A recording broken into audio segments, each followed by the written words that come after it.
Pour vraiment saisir ce qui façonne un pays, il suffit parfois de se pencher sur une seule et même journée. Alors aujourd'hui, on va décortiquer le 26 mars 2026 en Algérie pour voir comment la grande diplomatie, les réformes internes et les défis du quotidien s'entrecroisent.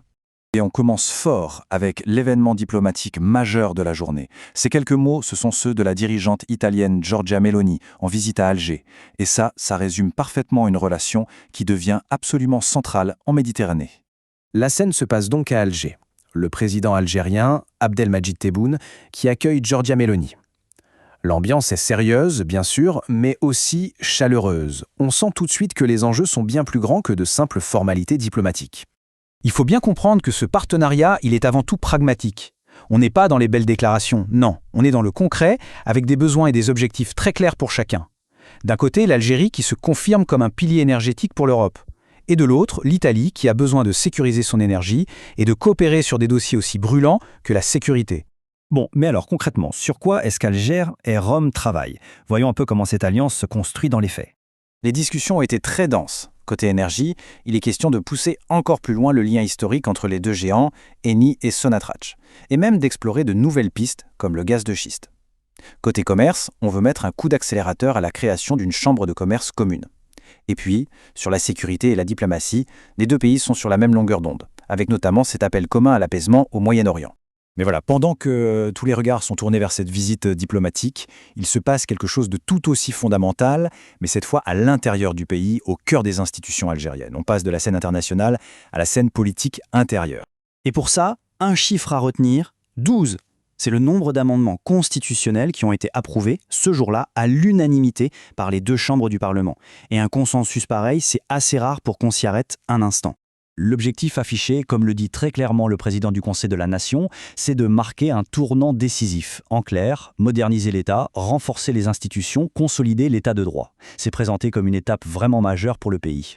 Alors qu'est-ce qu'on trouve dans ces fameux amendements techniques? Eh bien, premièrement, une nouvelle condition pour être candidat à la présidence, il faudra un niveau d'instruction minimum. Deuxièmement, l'autorité électorale voit son rôle s'élargir. Elle ne fait plus qu'organiser, elle supervise et elle contrôle.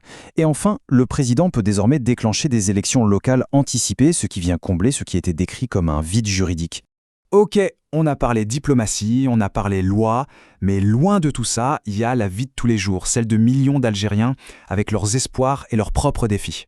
Regardez ce chiffre, plus d'1 million. C'est colossal. C'est le nombre de candidats qui passent un concours pour devenir enseignant. C'est une image incroyablement forte de cette aspiration nationale à la stabilité, à une carrière dans le service public. Et bien sûr, derrière ce chiffre massif, il y a des histoires individuelles, comme celle de cette candidate à Annaba qui raconte une ambiance calme, sereine, avec un jury très souriant. C'est un petit moment d'humanité, une bulle d'espoir au milieu de l'agitation nationale. Et c'est là qu'on voit le grand écart. La dualité de cette journée est assez frappante. D'un côté, on a donc ce million de personnes qui cherchent un avenir stable à travers l'éducation. Et de l'autre, la réalité, beaucoup plus dure, de la lutte contre le crime organisé. Le bilan de l'armée pour la semaine fait état de 112 kilos de cocaïne saisie et 36 narcotrafiquants neutralisés. Ce sont vraiment les deux facettes d'une même nation, le même jour. Allez, maintenant, on prend un peu de hauteur. On dézoome pour regarder le contexte régional dans lequel tout ça s'inscrit. Parce que, évidemment, l'Algérie ne vit pas en vase clos, et la région est particulièrement agitée. La situation est tendue. On en est au 27e jour de l'escalade militaire. Et les positions, elles, se durcissent. L'Iran vient de rejeter un plan de paix américain en disant vouloir continuer à résister, tandis que le Hezbollah, au Liban, refuse toute négociation sous le feu. Pendant ce temps, le bilan humain, lui, continue tragiquement de s'alourdir, avec plus d'1 millier de martyrs rapportés au sud Liban depuis le début du mois. Face à ça, la diplomatie internationale essaye de bouger. On apprend que le Conseil des droits de l'homme de l'ONU va se réunir en urgence à la demande de plusieurs pays, dont l'Iran, la Chine et Cuba, pour parler spécifiquement de la protection des enfants dans ce conflit. Au final, que retenir? En une seule journée, on a vu l'Algérie sur tous les fronts. Diplomatie énergétique, réforme de l'État, espoir de toute une génération, et en même temps, l'ombre d'une crise régionale. Tout ça en 24 heures. Ça dresse le portrait complexe d'une nation en plein mouvement. Et la vraie question, c'est de savoir comment toutes ces forces, parfois contradictoires, vont façonner l'Algérie de demain.